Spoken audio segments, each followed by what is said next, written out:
Amados, deixa eu só se encaixar aqui. Amém. Nós chegamos agora aí, estamos, né, no verso 4 aí de Apocalipse. Então, os primeiros três versículos aí dá uma introdução, o apóstolo João, ele vai falar a revelação de Jesus Cristo. Nós vimos aí que Jesus que revelou isso para João, que Deus lhe deu para mostrar aos servos. Então, Jesus revelou a todo mundo, a João, por meio daquilo que Deus queria, para mostrar aos servos as coisas que em breve deve acontecer. E aí, tudo que nós estamos estudando aqui, logo, logo vai acontecer. Enviando por intermédio do seu anjo, e aí um anjo levou até João tudo isso que nós estamos falando, o que atestou a palavra de Deus e testemunho de Jesus Cristo quanto a tudo que viu. Então, assim, tudo que João viu da parte de Jesus, ele escreveu, e mais ainda agora. E aí nós vimos as bem-aventuranças, né? Bem-aventurados aqueles que leem esse livro, que ouvem o livro, igual Salmo 1, a gente falou um pouquinho, as palavras da profecia e que guardam aí as coisas que nela estão escritas, pois o tempo está próximo. E a gente viu isso e agora a gente passa essa introdução e aí João começa a fazer aí o verso 4, uma saudação à igreja. João, as sete igrejas que estão na Ásia, graças a vós outros e paz da parte daquele que era e que há de vir, e da parte dos sete espíritos que estão diante do trono. Uma coisa interessante, e no hebraico, a gente ontem começou a falar do sete, a letra sete é Zaim, parece uma espada. Então, o sete é essa questão de prontidão.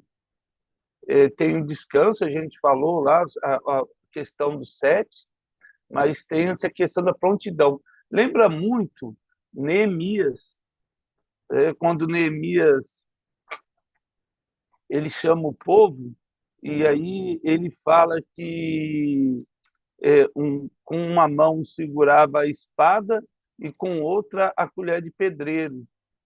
Isso é bem legal porque traz essa ideia de prontidão e de contínuo trabalho. Né? Deixa eu ver aqui, se eu acho, de Neemias aqui, só para...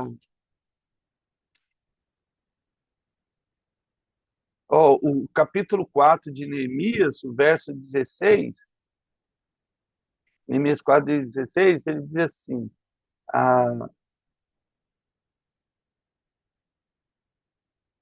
4:16, só para lembrar aí, é, daquele dia em diante, metade dos meus moços trabalhava na obra e a outra metade empunhava lanças, escudos e arcos, e coraças e chefes estavam por detrás e toda a casa de Judá. Os carregadores por si mesmos tomavam as cargas, cada um com uma das mãos fazia a obra e com a outra segurava a arma. Nesse sentido aí de a obra está sendo feita e está de prontidão. E é isso que Jesus fala a respeito de vigiar e orar, porque nós não sabemos nem o dia nem a hora. Continua a vida, mas esteja de prontidão, porque o tempo está próximo, como nós lemos no verso 3. E essas ligações são importantes para despertar em nós aquilo que Deus deseja.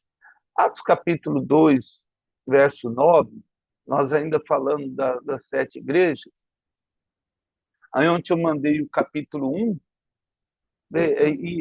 gente, ainda tem muito mais coisa lá. A palavra de Deus é muito rica.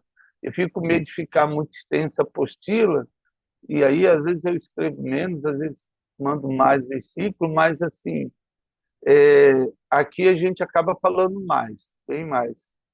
Depois você pode ir acrescentando aí esses textos, na apostila sua aí, quando você chegar, você pode colocar, é nossa, né? E o importante é a gente e pode mandar a dúvida aí que a gente fala. Atos 2:9, somos partos, medos, elamitas e naturais da Macedônia, Judéia, Capadócia, Ponto e Ásia. Então, várias as regiões da Ásia Menor aí, tem várias igrejas aí. E só para a gente entender a localização e saber aí que essa região ela sofreu uma influência muito forte dos helenos, os gregos. Eram igrejas que tinham essa questão helenista. Vamos lá para o capítulo 19 ainda de Atos, verso 10. Atos 19, verso 10. O verso 10 ainda de Atos 19, ele diz assim, ó, durou isso por espaço de 2 anos, dando um ensejo a que todos os habitantes da Ásia ouvissem a palavra do Senhor, tanto judeu como gregos, né? Só para mostrar aí judeus e os gentios, que eram os gregos. Então, eu já tenho aqui a saudação do apóstolo João com relação à igreja, e ele fala, né, graça e paz a todos aí, a vós outros, e paz da parte daquele que era e que há de vir. Ah, todos os apóstolos aí geralmente iniciavam com essa com essa saudação. Os judeus ele tinha como costume usar a palavra shalom, que é paz, paz completa, ou seja, o desejo que eu tenho para você é que você tenha uma paz completa todos os dias de uma maneira muito especial.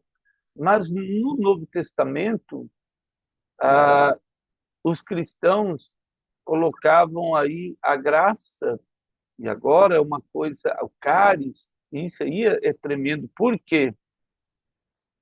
Porque quando o apóstolo João e os apóstolos começam a graça, era algo que não era conhecida dos judeus.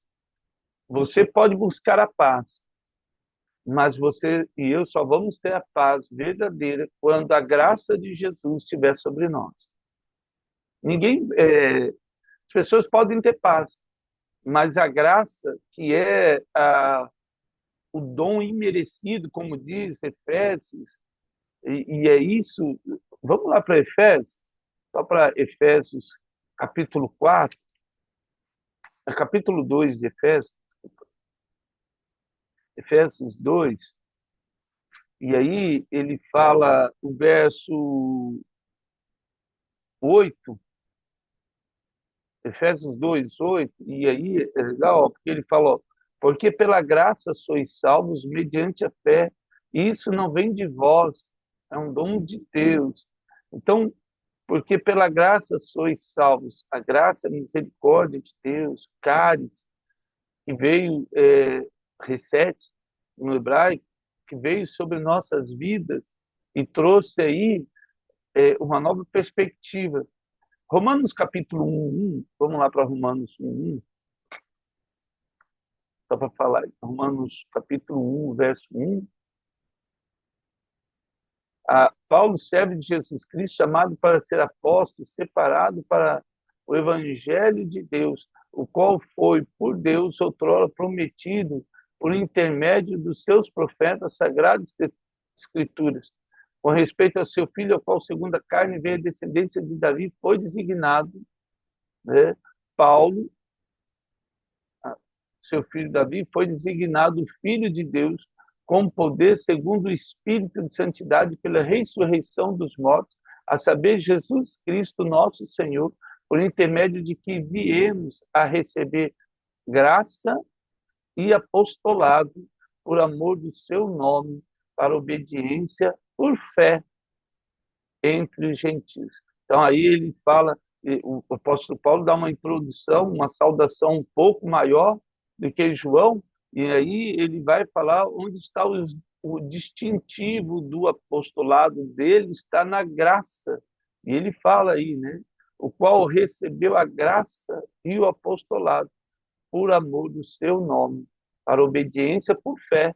Então, ele tinha que ter fé naquilo que eles criam, para pregar entre os gentios. Então, o distintivo do cristão, e isso que mais incomodava os fariseus, porque perguntavam para Jesus com qual autoridade você fala isso. E, gente, isso é tão assim, né? Porque a gente olha e a gente lê a Bíblia e vê fazer algo bom é algo que as pessoas incomodam, né? Jesus incomodava por fazer o que era bom. Não é que era certo aos olhos dos homens. É isso que é a questão. Fazer alguma coisa boa nem sempre vai ser o correto aos olhos dos homens. Por exemplo, quando você. Um exemplo simples, quando você está passando num pedágio e você paga lá para o carro que vem atrás de você, a pessoa chega, quem pagou? O cara lá na frente. Né? Mas por que ele fez isso? E, às vezes a pessoa quer uma explicação de ser até abençoado, né? E as pessoas têm essa preocupação de querer explicar tudo. Eu falo, meu Deus do céu, não tem necessidade de você querer explicação para tudo. Isso é graça. A graça não tem explicação, ela acontece, é algo bom. Assim como Jesus não tinha explicação, não existe, a verdade é essa. Quando nós vemos João 3,16, que fala que Deus amou o mundo de tal maneira que entregou o seu único filho, unigênito do Pai, para que todo aquele que nele crê não pereça, mas tenha vida eterna. E não existe explicação lógica para isso. Quando nós lemos em 1 Coríntios capítulo 13, a respeito do amor, que fala, mesmo que alguém dê a sua própria vida por outro, se não tiver amor, de nada vai valer. Não é só um ato de bondade, a graça tem que estar ali, tem que ter um propósito diante de Deus, não diante dos homens. E isso faz diferença. Primeiro o Coríntios 1:3, vamos lá para 1 Coríntios. 1 Coríntios capítulo 1, verso 3, ainda a respeito disso. A graça a vós, outro, e paz da parte de Deus, nosso Pai, e do Senhor Jesus Cristo. E é legal porque quando nós chegamos em Gálatas, Gálatas capítulo 5, quando vai falar do fruto do Espírito, e isso é bem legal porque o apóstolo Paulo, 5, 20, 22, 23, desculpa, 22 mesmo.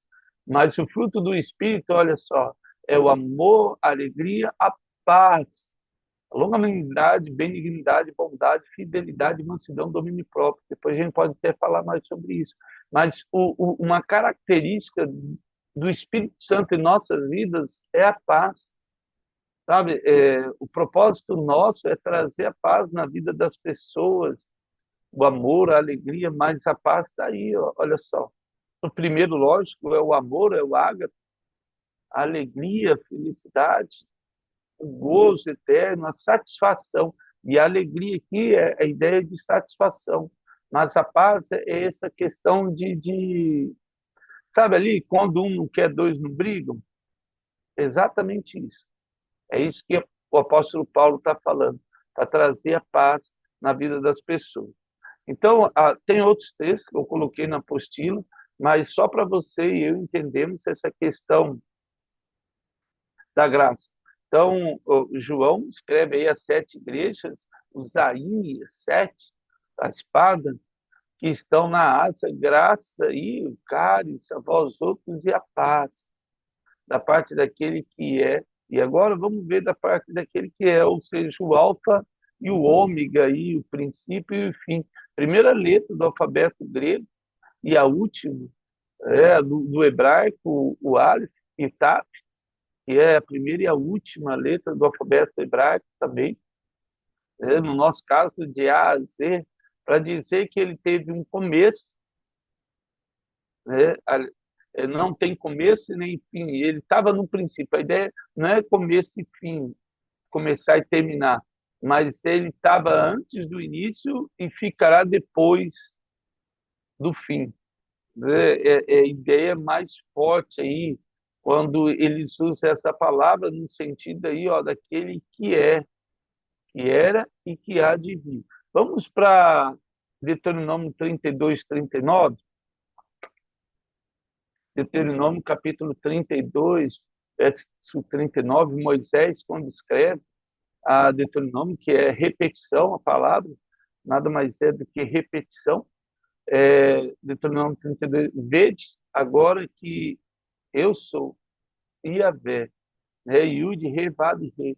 Nós falamos isso em Daniel, né? Vede que agora eu sou, eu somente, e mais nenhum Deus, Elohim, ele usa a palavra aqui, além de mim, eu mato e faço viver, eu firo e eu saro. Não há quem possa livrar alguém da minha mão. Então, o poder aí de Deus, a autoridade, se alguém pergunta com que autoridade nós fazemos isso, a autoridade de Jesus. E com a autoridade, para pegar a espada e descer além de todo mundo, não. A autoridade de levar o amor, a paz, a alegria, a paz, a benignidade, a bondade, a mansidão, é, a longanimidade e o domínio próprio. É. Então, assim, a autoridade do cristão está em Gálatas 5:22. E isso aí que é nossa autoridade. Fora isso, o que está em Gálatas 5:22 e 23 não é de Deus. Esse é o nosso papel. E aí Mateus 28 vai dizer exatamente isso, né? E de pregar o evangelho a toda criatura, batizando-os em nome do Pai, do Filho e do Espírito Santo. Então, o nosso papel é esse, levar o evangelho a toda criatura. Marcos 16 vai dizer ainda mais, curando. Esse é o nosso papel, levar o céu sobre a terra. E isso é a parte mais importante. O Cristo, né? Vamos lá para Hebreus 7:3. Então, aí, da parte daquele que era, aí, o Alfa, o que o Cristo. Então, Hebreus capítulo 7, verso 3, e aí, a, olha só, verso 3, sem pai, falando sobre Jesus, sem mãe, está falando de Melquisedeque, e aí ele vai comparar, quando Abraão traz Ló de volta, porque ele é preso pelos reis da Mesopotâmia, e aí Abraão vai para buscar ele de volta, se alinha ali com Sodoma e Gomorra, os reis daquela região, e aí ele vai entregar o dízimo para Melquisedeque. Melquisedeque era rei sacerdote de Salém. Salém é Jerusalém. Depois Davi vai invadir Salém e vai tomar ela para si. E vai se tornar lá a cidade de Davi, Jerusalém. Então ele fala assim, verso 3. Quando ele vai falar de Melquisedeque, também Abraão separou o dízimo e tudo, primeiramente interpreta rei de justiça, que é Salém.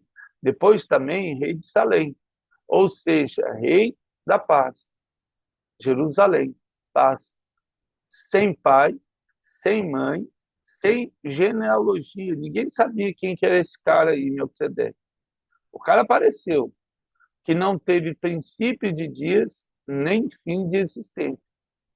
Entretanto, feito semelhante ao Filho de Deus, permanece sacerdote perpetuamente.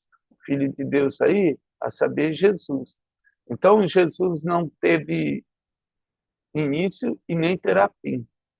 Romanos capítulo 1, verso 4, falando ainda quem é e quem era aí, da parte de quem é.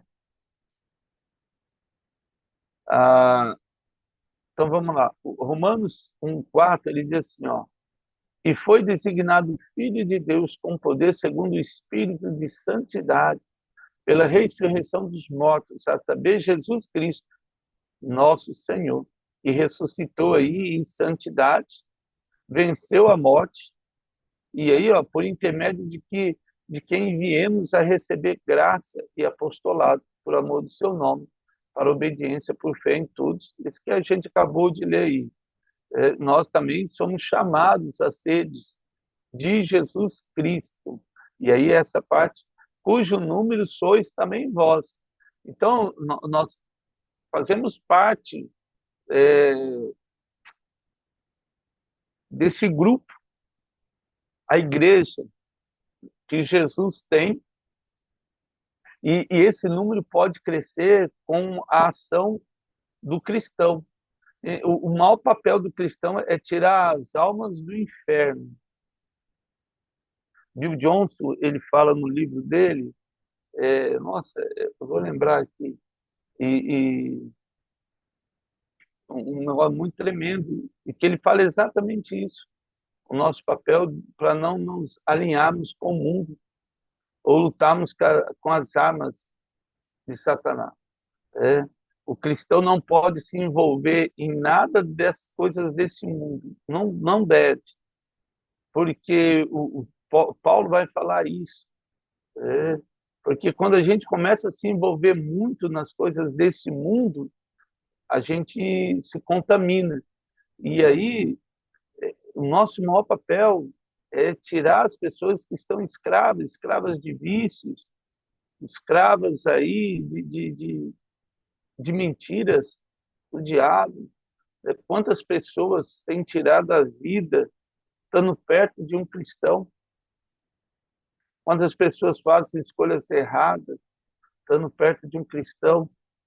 Então, isso deve nos incomodar hoje e sempre, a fazer diferença na vida dessas pessoas de uma maneira única e especial. E chamados para seres de Jesus. Nossa, isso é tremendo. Colossenses 1,15. Vamos lá para Colossenses 1,15. É, por isso que é assim, né? Sempre vai vir um texto, Colossenses capítulo 1, verso 15, ele fala, e esta é a imagem de Deus invisível, o primogênito de toda a criação, a saber, lógico, Jesus, pois nele foram criadas todas as coisas, no céu e sobre a terra. As visíveis, esse primeiro céu que eu consigo ver, as invisíveis, o segundo e o terceiro céu, e ainda nós não vemos, mas em breve nós veremos, em nome de Jesus, o terceiro céu, o segundo não é propósito, mas nós vamos ver, mas vamos ter uma percepção diferente. Sejam tronos, sejam soberanias, quer principados, ó, tronos aí, está falando da terra, soberanos, não importa. As pessoas realmente se importam quem que é o rei ou o presidente. Para o cristão isso não faz diferença.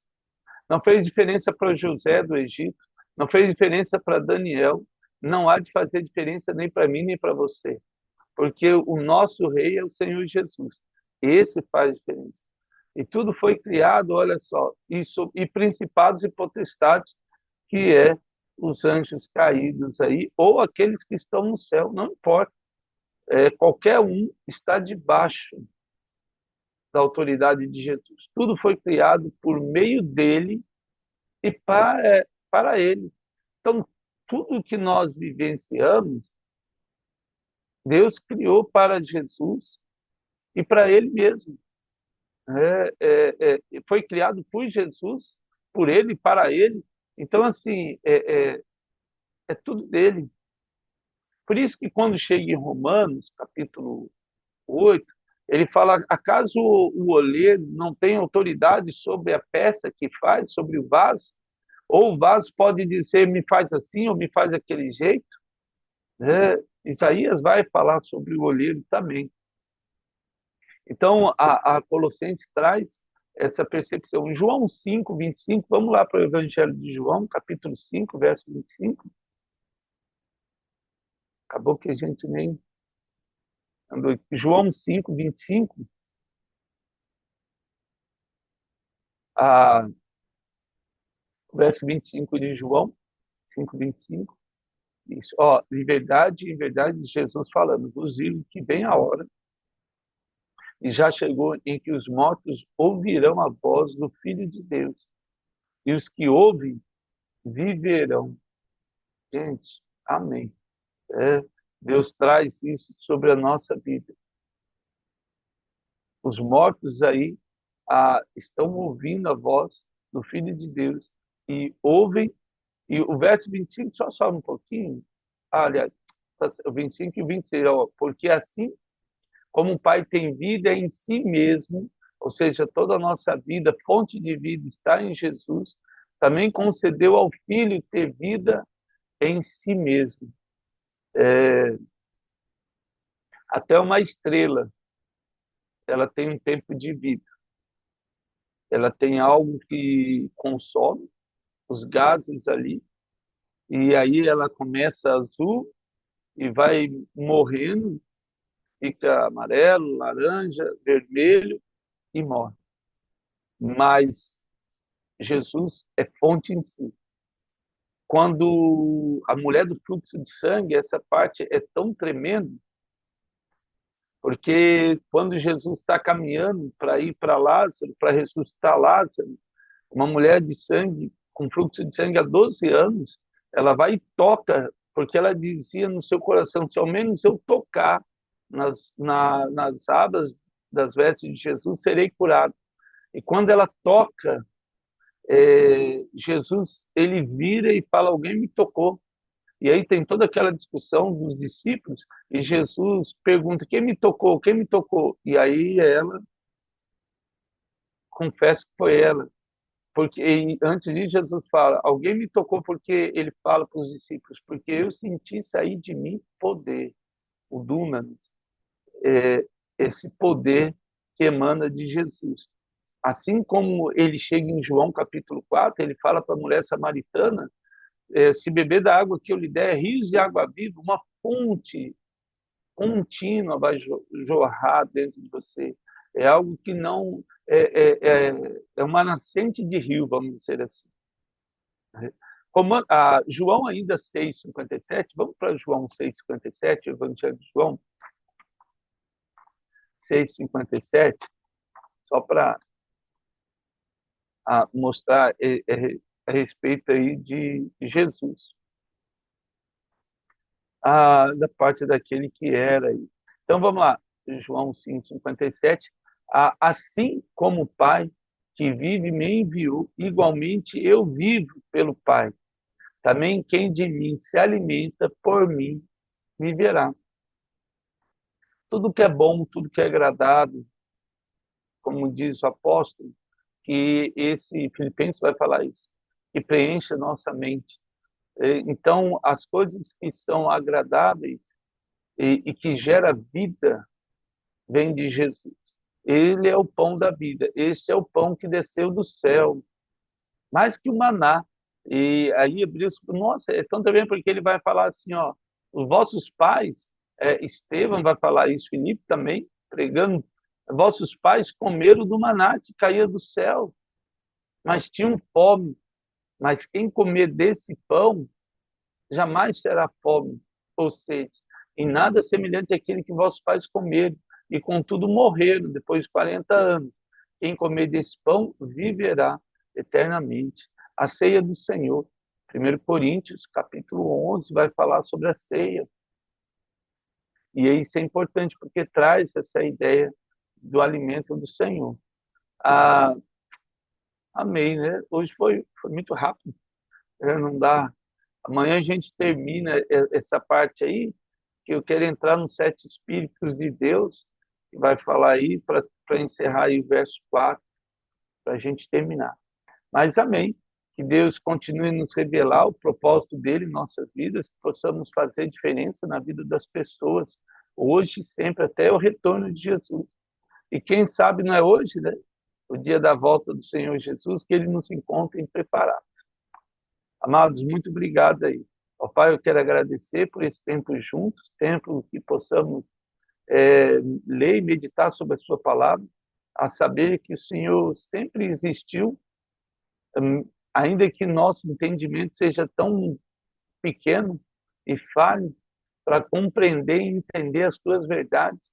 Só o Espírito Santo nos revela e te damos graça porque o Senhor não revelaste, como diz a tua própria palavra, a sábios, a doutores, mas a nós, gentil, que fazemos parte da igreja, e toda a glória do Senhor é revelada na vida dos seus filhos.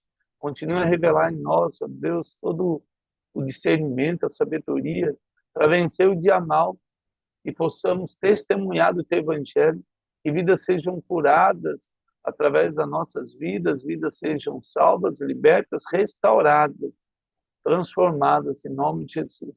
Tanto a nossa como aqueles que estão próximos de nós, no nome de Jesus. Nos ajuda a fazer diferença nesse dia, ó Pai, na vida de cada um que estiver perto de nós. No nome de Jesus. Amém. Amados, mais uma vez, obrigado pela honra de estarmos juntos aí, no nome de Jesus.